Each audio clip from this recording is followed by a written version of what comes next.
The Samsung Galaxy S8 is definitely going to be a turning point in the way that phones are designed in the future. This is the first time we've seen a flagship phone that's got so little bezel. It's basically all screen, and while, the specs themselves aren't that different, this is a phone that's going to be a real innovation turning point. This is a really high spec, really premium performance phone, but it's got a very high price. Samsung is saying to Apple, you know what, you can charge a lot for your phones, we're going to do the same thing too. So in terms of raw power, the Samsung Galaxy S8 is one of the most powerful phones ever created. As you can see by our Geekbench scores, which checks out how powerful the CPU can perform.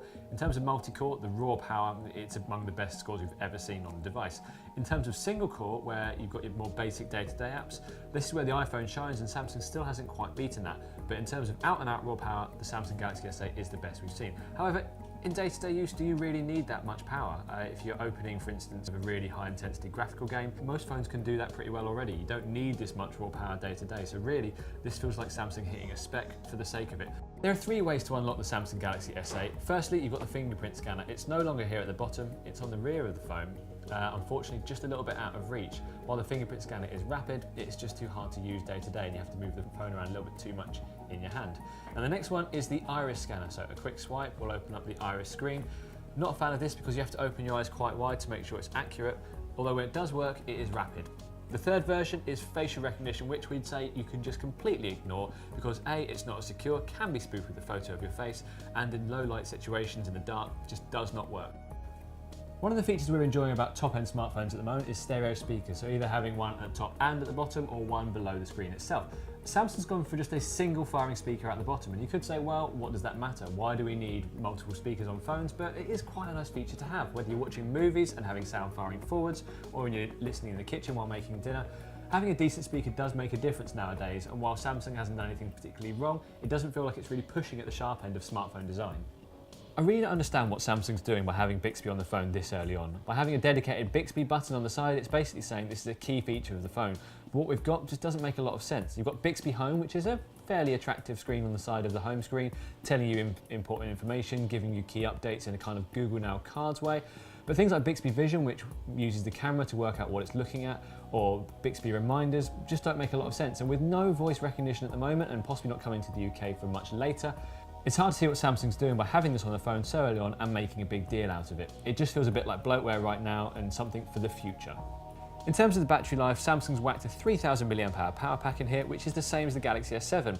Now, it did worry us a little bit at the start because this screen is longer, but with the Exynos processor, or Qualcomm in the US, it seems to be fine. You're getting a really good battery life out of this, although it's not going to last perhaps 2 days under one charge. You will get easily to the end of the day, so if you're getting home from work, you should have enough power to last you through the entire evening.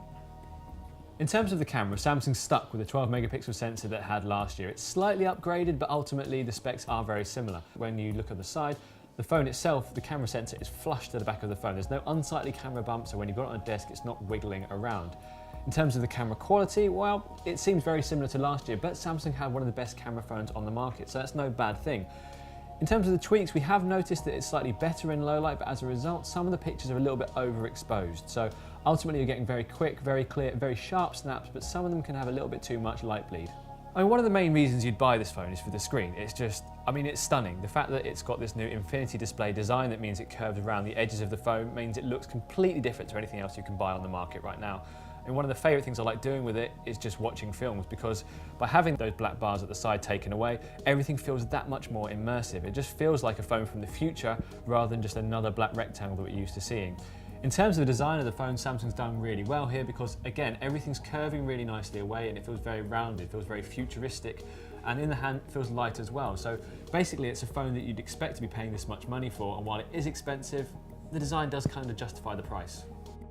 One of the downsides of having an elongated screen like this means it's hard to hold and use day to day. If you want to go to anything in the top left-hand corner of the phone, it's very difficult. You've got to jiggle it around in your palm quite a lot, which means you could drop it, which is always a worry when you've got a phone of this expense.